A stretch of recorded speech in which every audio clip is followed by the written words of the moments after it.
You happy? You're in a good mood. Always in a good mood. Such a happy turbo. Got your pup cup? Well, see, this is the problem. This is why pup cups are only supervised. You're too big for those little cups. Went by Starbucks, got some tea. Of course, Turbo got a pup cup. Hey, what's up, garden friends? Jeff here. Hope you're doing well. I'm great. Intro done. I have planned nothing. I threw my microphone onto the camera and said, I'll figure it out. Sorry. Listen, here's the deal. I think that this is going, oh, gosh, these things. Diabetics, who I'm talking about, they'd end up going everywhere. I lost my train of thought because turtle, and apparently my cabinets are falling apart. I've been working on a project for the video after this that's just been very time consuming, so I didn't plan something out for the Wednesday video, hence here we are now. Welcome to the chaos. It's a beautiful day. I told myself just pick up the camera and we'll just have like a 15, 20, 30 minute hangout. I don't know. I came in and I did a lot of pruning on these cannas in here because you couldn't see through this window. It was just cannas. And they're blocking the sprinklers to the orange tree. Look how dried up the orange tree is. That's not right. Can't do that. So came in. I think I need to do some more though. Like these little guys should go, and probably there's three. You see these three? It's kind of hard not to see them. These three big ones that are in front of that magnolia, because they're pushing on the magnolia. I would really prefer them just be from this point and over and keep it dense right there, because when they fill out into this direction, they block out the light from the ones in the back, and the ones in the back get really puny. Last year, I waited too long to thin them out, and then these didn't get much growth on them. But once I did thin them out, they started to fill out. So I figured if I stay on top of that this year, then it won't be a problem. This will get nice and full and be more full next year. Why did I rush through that so quickly? I'm so sorry. Okay, sunscreen and outside. Oh, wait, no. First, I went to HomeGoods yesterday. I don't do that very often. It's not my favorite place. I like HomeGoods, but I don't. The stores are just really crowded, so I don't enjoy the experience of being at HomeGoods. But I like the stuff. They're not as inexpensive as they used to be, so I'm not really thrilled with that. Everything's on clearance for like $2 off. But I got some cute pots. I got this one, as this is going to be a gift for someone. I'm probably not going to keep it, because it's, not quite the demographic for me. But I know people love Stitch. I love Stitch too. That was one of my favorites when I was a kid. So got that, and I got this awesome boat. It looks like a boat. Boat planter. And it says it's frost resistant, so hopefully that means freeze resistant. It usually doesn't, but we will see. I thought that would be fun with it, just a bunch of hardy succulents in it, probably on the front porch. And I got this. I don't know what I'm gonna do with it. I was thinking orchids or aroids. I've been playing people. I shouldn't be embarrassed by this. Anybody else, I'd be like thinking like, oh, they're gonna think that's weird. No, y'all know what I'm talking about. Line this up with some really, a nice quality, pretty green moss, and fill it up with bark, or don't even put the moss in there. Just use a big chunky bark. But I don't usually like to use a super chunky bark with my orchids, depending on the type of orchid, and put some orchids in here, or aroids. I'm probably not gonna go with aroids because this is metal. The aroids are gonna want more humidity. I find I can get away with not low humidity, but I don't have to make sure that the air is moist around most of the orchids I grow, especially things like cattleyas, whereas the aroids, I don't know how that would do with it. But it was just a thought, and it was just, I don't know, it just happened. That's the problem with HomeGoods, is you come home with all these things and you go, oh, why did I get this? It's just balls, I know, but I thought that was a pretty good price for this. This is a hefty amount here of bowl filler, and I liked them too. It's got fun, more like light beige, kind of coastal vibe to it. They're kind of fragrant, not necessarily a fragrance that I enjoy, but it's not overpowering. And I have a lot of bowls that I need to put fillers into, so that worked out well. Okay, and don't judge me on the next things. I am somebody where when it comes to the holidays being sold way too early, I get annoyed, but I've started to accept it, only because you have to, or else things are sold out when it's time to go ahead and buy them. So these happened also. It's a haunted, it's a sandcastle, but it's haunted, a haunted sandcastle. Isn't it cute? I'm gonna put these away. I just unloaded the car, but I thought it was cute, so I got it. It lights up. Look at that. It's got the ghost, the happy ghost, and these guys remind me of what were they called from Totoro? And I think they're in Spirited Away too. the soot sprites, those guys, you know what I'm talking about? Mizuyaki, you know what I'm saying? Thought it was neat. And then this is a gift for someone else, but they only had one, and I was like, well, if I wait till it's time to actually buy it, it will be sold out. So went ahead and I got it. Those are going to go down to the basement because I am not looking at Halloween stuff this time of year. And I got a painting that, I know, new floors are picked out and supposedly they're getting put in this month. Talking is hard, I don't know what to tell you. I also got a painting, and it's one of those things where I really like it, but I also know that it's extremely tacky. Look at it. This thing's huge. It's huge. It is absolutely massive, and it was on sale. So I got it. It's glossy. The room it's going in needs a little bit of shine and something that stands out. And well, it's gonna stand out. The gold I like gold, but I usually like for it to be a thin stripe. But it was just such a good price. I went ahead and I got it. It was on sale. It was $39.99. And I think it rang up for $29, I think. I can't remember. I don't think it has a name on it. It does. From the studio. Oh, there's an ant crawling around there. Cool. Wall art design. Turn your house into a home. But there's not like a... I don't know. That's what it says. I have a painting similar to this painting in my basement that's like this, but it's a beach scene that has this, I don't know, plasticky film put over it that has stones underneath it, so it's a beach, but I don't know, it looks cool. But I know that's not gonna be everybody's taste because while I do like it, I also recognize that it's a lot. It's jarring. Maybe it's because I've been looking at so many freaking tile samples lately, so it just stood out to me because I was like, oh yeah, bathroom remodels. But that's not what should be on the wall. Anyways, there's your HomeGoods haul. Let's go outside and do something with the plants. I have a Canna out there, a Canna Stuttgart. I need to get that thing planted up. Oh, and dish rags. I got some dish rags. It's not that exciting. I mean, I think they look nice. Summery, springy, whatever. They're just dish rags. This I felt a little bit dumb about. It was $9.99 for 3 dish rags. That seems like a lot, but the bulk of my dish rags that I have, the dish towels I usually use, I just usually get like a big pack from Walmart for a few bucks. And they last a pretty long time, but I'm picky about the ones that we are not gonna spend much time talking about dish rags. I didn't like the ones I had, so I bought some more. That's the end of the story. Reeled in the ADD there. Plants. Did some fertilizing yesterday. The African violets. Makes a big difference when you fertilize them. So this one, I've been very good about staying on top of the fertilizer. You see the difference? See how nice and green this one is? Whereas these two, I haven't been as good. So making sure to remember that when I fertilize, makes a big difference. I also have this actually moved into an African violet pot, which does make it easier. With these, to water them, I just peel back the foil right here. And then I water through to the side of the foil in between the pot, so it's not actually like getting into the center of the plant. I will sometimes just water right into the soil. It's fine as long as their crown stays dry. They don't seem to mind all that much. I fertilize these guys too. Oh, do we have a bud coming up? I think so. That's very exciting. Oh, well, that might just be a leaf. I can't tell. You know what? I haven't had a Paphiopedilum bloom for me in such a long time. I don't remember what the buds look like, but I know that that's probably a leaf. But it's a Paphiopedilum orchid, which, if you don't know, is a lady slipper orchid. One of the lady slipper orchids. Ho Chi Minh is the type there. It's a Delanatii numbers at a cross with Vietnamensis. It has a pretty nice flower on it. I don't remember if it's one of the reddish ones or a yellow. I think it's a pale yellow.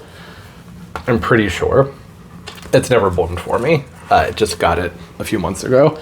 And then a very pretty Petunia that I have not touched once until I took the cloche off and watered the plants just recently. Primetime Petunia. It has really nice variegation, doesn't it? I love those leaves. These two have been living under a cloche, and that has just made life so much easier. I don't really water them very often at all. Petunia has been watered once, and I've had it for a few months. And then the Paphiopedilum, I really actually haven't had to water it that much. That's always my issue with the Paps. The lady slipper orchids, they like things moist. They don't like it too hot. I tend to always underwater them, so I was like, let's put it under the glass and see how it does. It's done well, so that's what I'll keep doing in the future. Something to keep in mind with the self-watering containers that I tend to forget about is that it doesn't make a huge difference in the self-watering container until the plant has had some time to establish itself into the pot. That was throwing me off for a bit. I put that hydrangea in there and I was like, why is it always so thirsty? Well, it hasn't put its roots out at all. It hasn't moved down into that new mix to, you know, soak up any water. And I have a hole drilled in the side. I do that so that these things don't overfill when it rains. You can't really see it there. So the water level's just a little bit lower than the actual basin in there, and sometimes that's not the best thing for self-watering pots. I know, we're all over the place today. Okay, the shoot cart, this guy back here, I need to get him planted up. Took this one a while to get going. It took a lot of things a while to get going. Those caladiums took an eternity. And I have some curcumas and hedychiums back here that have done nothing. Very unusual, but it's just, I don't know, it's the nature of the way things have been this year. None of my Amorphophallus are coming up, which they've always come up. The Cerodatum giganteums, nothing. They do tend to take a very long time to pop up, but usually by late June into July they're up. And no, I'm not seeing anything over here. And it should be somewhere in here, but I'm just gonna give it some more time and we'll see what happens. I'm about to install a sprinkler system in this area, and I think that that will help a lot. I'm having a very hard time. This whole place, I mean, it's taken a turn. It's been very hard to keep things watered under that maple tree. So maybe that will help. It'll help wake things up. Oh, someone's having a nice morning. I need to water. I haven't watered yet today. I don't have drip hooked up over here yet. Isn't it pretty? First lady. The thing I like about this one is you just never really know what you're gonna get with the flowers, which normally would be something that drives me crazy and that I don't like about a plant, but I don't know, it's fun. They should be more of a coral tone, but sometimes you get this more pale pink. Sometimes you get a more vibrant pink. You just never know. So technically, I just realized that I did have a video filmed and not ready, but I had a video filmed for today. It's a Plant Delights haul, but that's gonna take a really long time to edit. So I think we're gonna stick with the plan. We're gonna do this, whatever this is. The Stuttgart Canna, one of my favorites as far as cannas are concerned, but they are not without their problems. They can be a difficult and finicky canna. You can see apparently the pot must have been crooked in there because its growth is sturdy.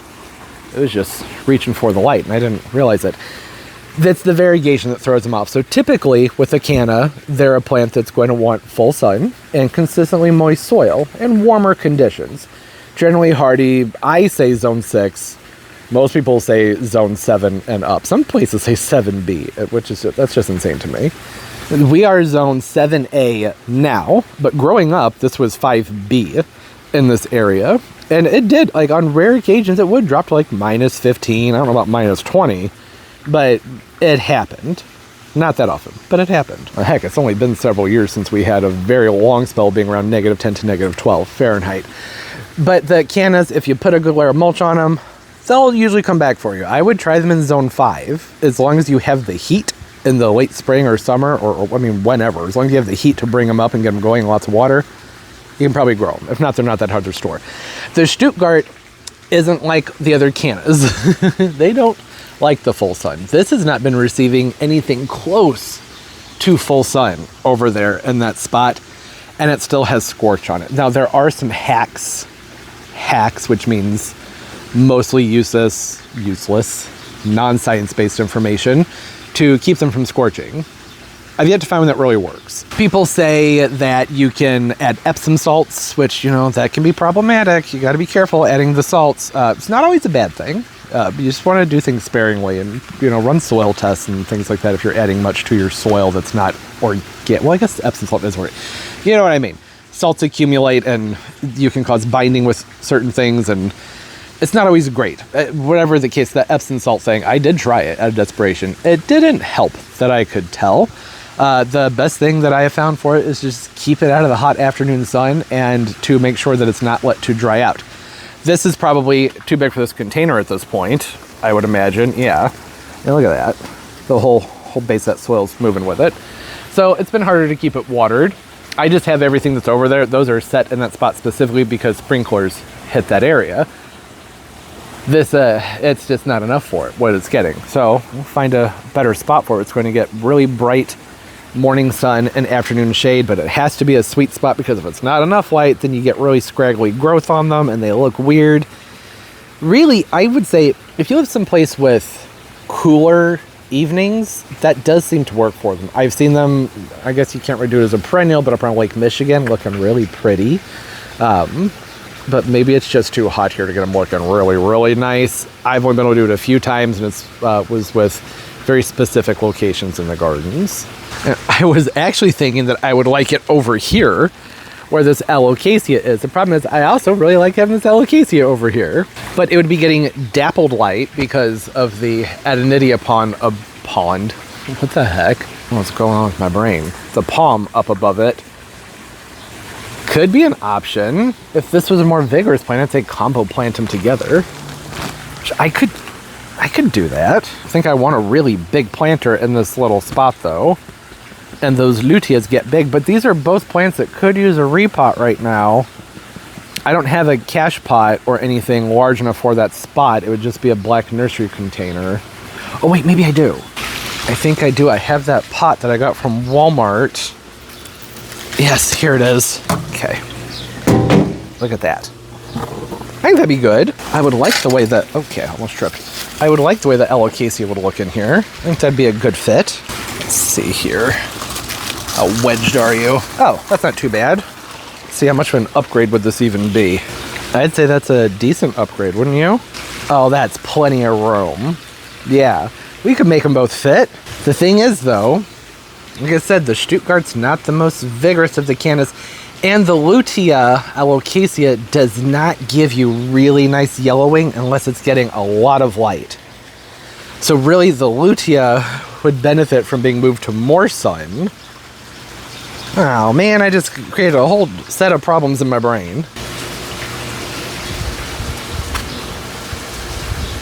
I think this is it. I think this is the perfect spot. I think that would be great here. Look how well the caladiums are doing. That doesn't tell you very much. Some caladiums like a lot of sun, some like shade. This gets enough shade that there's an orchid back here that only has minimal scorch. No, it's a lot of scorching. I really didn't think it was getting much sun down there. But that's okay, because this can take some sun and it ends up being filtered too because of the palm up there. And I love the way the cannas look with the caladiums around them. And this container comes inside between 15 and 20 degrees Fahrenheit.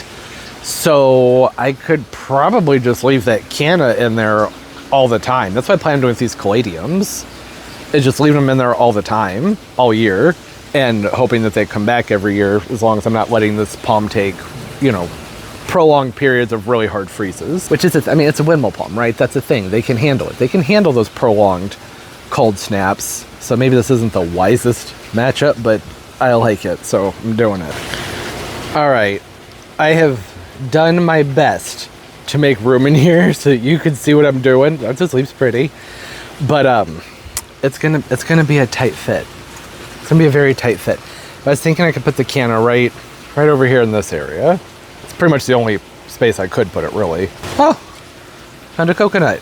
One of Turbo's victims. Maybe right here, because I do think it would be nice if it was more front and center. You can't tell because of the only spot I was able to squeeze the tripod into, but that is about centered to the pot. Not quite all the way, but it's about as good as I think it's gonna get. Oh, I don't know. I don't know if I'm gonna be able to do this without pulling some of these cannas out. No, I have not gotten a timer for the lights yet. Terrible person, I know. Listen, they're LED, they're not using that much power. I was thinking about maybe just putting a remote switch on them. Yeah, I'll probably have to pull something to make this work. If I were to pull any of these, I'd want to pull this one back here. This is an Canna Caladium. I'm thinking I may have to pull something to make this work because there are so many caladiums planted up here. If I were to pull any of them, it would be the Canna because it's the most similar in coloration. But I don't think I really want the canna planted where the Canna is. Well, that might be nice, just like a bunch of caladiums in the front with the canna coming up right here. I just feel like the canna should be front and center, but the palm trunk is front and center. So that doesn't really need to be the case, right? No. It can be offset. Can you believe how big these freaking leaves are? The summer pink caladiums. Before I end the video, I'll show you the ones down in the berm. Massive. Remember, I just planted these about a month ago. So this is their first flush of growth, and it's this big. These things are insane. I love them. I ordered another dozen of them. I really only needed one more, but your options were to order them in a quantity of, I think it was 5, 12, or a bulk quantity. And I'm like, well, let's go ahead and get 12 because these things are pretty awesome. And I will have fun finding a good spot for them. The other advantage to pulling out the Canna and Caladium, as opposed to these other ones, is that this is a very large clump, so I'm not really gonna have to do much messing around with the soil to make a spot for them, because this should lift out very nicely. Yeah, there we go. That pulled up, that wasn't too difficult. Ooh, that's a big hole. I am going to miss the fullness that I was getting with that the Caladium, but I think the Canna should fill in well. It should. Just need to make sure that this is going to be a big enough spot. And compost. That Canna would probably love to have some compost in the mix. Let me grab the Canna itself so we can see how deeply it's rooted into this container. Ow, that's not bad. That's not bad at all. I should be able to pull this apart very gently. Get that loosened up. Get a lot of that soil off of this root ball and make it fit in there. Should have watered this. I did not realize it was quite this dry. I should have had an idea because that pot was not very heavy, but it also wasn't filled up all the way. So I didn't think much of it because I planted it in just a few inches of soil and had that big gap at the top of the pot. And get a lot of this mix out because I want to be able to get a good amount of compost in with this when I plant it. Cannas really like all those nutrients. Something else I should mention about this Stuttgart, excellent candidate for a pond. Cannas, they love being in the pond, right on the edge of the pond. You can have them submerged a few inches, really. They can go down a few inches into the water and they'll do really well. And it's an option for areas in your pond where you're not getting full sun all day long, which is awesome. They can take more sun, I've noticed, when they're in a pond. So I think that having cooler roots maybe helps keep the variegation from scorching. I don't know. Or just at all times always being hydrated. That probably is more what that's about. It's never having any type of desiccation. I don't know. It's just a theory. Just a theory. Okay. I'd say that's pretty good. I don't want to overdo it. So I want to set things back. I only have one growth coming out of this rhizome after all, right? Yeah, that's good. Okay, and you can see where I have that set. It fit right in there. That was the perfect size hole. And then it's hard to see. I'm gonna get some compost to fill in the top of that hole. To fill in the top of that hole, that's what I was going to say. Yeah, see that? Some compost. Having things organically rich helps with moisture retention. The soil that's in this windmill pump container is very, very, very well drained because that helps with their cold hardiness. The downside to it is that it means I have to water it so much during the growing season. Very frequent waterings with this guy, but having a soil blend that doesn't hold on to a lot of moisture helps keep the roots from freezing during the winter time. But it comes with its problems, right? There we go. I'm gonna scatter the rest of this around the top of this container. May as well spread it around. The caladiums will enjoy it too. And it's a pretty, I would say, weak compost. It's the Espoma super expensive land and sea compost that for some reason has peat moss in the ingredients, which to me makes it more of a potting mix than a compost, but it's sold as compost, so I'm gonna go with it. I guess that was kind of passive aggressive, but I think you get my point with that one. It's a product that I do enjoy. Oh, knocking the tripod over. But like I said, calling it a compost, I feel like that is a stretch. Oh good, look at that. Spider eggs. Nice thriving ecosystem here. Had to pull on some roots, not many. Had to pull on some roots to get that out of there. That Alocasia has been in this container for way too long. All right, I have a nice, well-drained soil blend to put in here. Whatever this is, I'll pull that out. I don't know what that is. No idea. This is just a Proven Winners potting mix. Good stuff. I've been enjoying it this year. Nice and fluffy. Holds on to moisture really well. I have noticed that I do not have to water anywhere near as often this year. That was not as in frame as I thought it was. When I had the elephant ear in the pot, it looked like you could see more of what was in here. Yeah, I don't have to, this holds on to moisture well. That was the whole point there. Pretty sure I made that clear. Okay, grab this guy. Not too much going on with the roots down below, so it's not all that root bound. At the right height. Yeah, that's good. I don't want it up too high in the container. For me, lower is better because I can give the plant heavy drinks. Sorry about the lighting. It's an awkward time of day for lighting. Well, this time of year, every time of day is an awkward time of day for lighting. But I figure I'm backfilling the container, so you're not missing that much, right?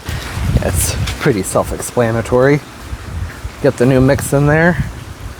Some people don't pack their soil down. They say to stop doing that. I say they're wrong. You can push it down very lightly. I don't like push it down. That wouldn't be great for the plant. I like a lip. I like a lip in my container, but I think that's a bit much. I'm gonna lift this up some. Bring it up a little bit higher. There we go. Because this is also a plant that I want to make sure that it can survive the winter time in the garage. So I don't want the center of the plant, which I realized was not in frame at all. I'm sorry. I don't want that to be down too low, right? This is a perfect size pot for this plant. I'll be able to keep this in here for, well, I mean, it's an Alocasia. It'll fill it out by the end of this year. But you know what I mean, right? These guys get pretty hefty in size, these luteas. Oh, try not to spill soil. Don't want to make much of a mess out here. I prefer not make any mess, but that's a big ask with gardening, right? There we go. Yeah, I think that's good. I don't mind planting these high. Sometimes I'll leave a little bit exposed down here because it helps with their hardiness and to prevent rotting. But the luteas are not an Alocasia that I worry about all that much when it comes to rot. They tend to be one of the more sturdy ones I've noticed, at least with overwintering them inside during the winter months. I don't normally have issues with them rotting out, so I'm gonna go ahead and bring that soil level up and let it be nice and level. There we go. And when I water it, that'll get all this stuff out from the inside. Gotta water it and, burp the soil. I think that'll look nice over here. I do like this container, but it's just not big enough for that plant, right? This Alocasia would be a much better fit, or this brown pot, I should say, is a much better fit for the Alocasia. There we go. I like that. I like it a lot. Let me back it up so you can see it better. See that? It goes with the furniture better too, doesn't it? Yeah. I think that looks nice. It's always nice to have a pop of blue, but I got a pop of blue with the dog toy basket right there. That's good. Need to get that done. Yeah, I like that a lot. Hopefully you can see it. I can't see my screen at all. One more thing. Do y'all remember this? My terribly ugly, horrible foot planter that everybody seems to enjoy except for myself.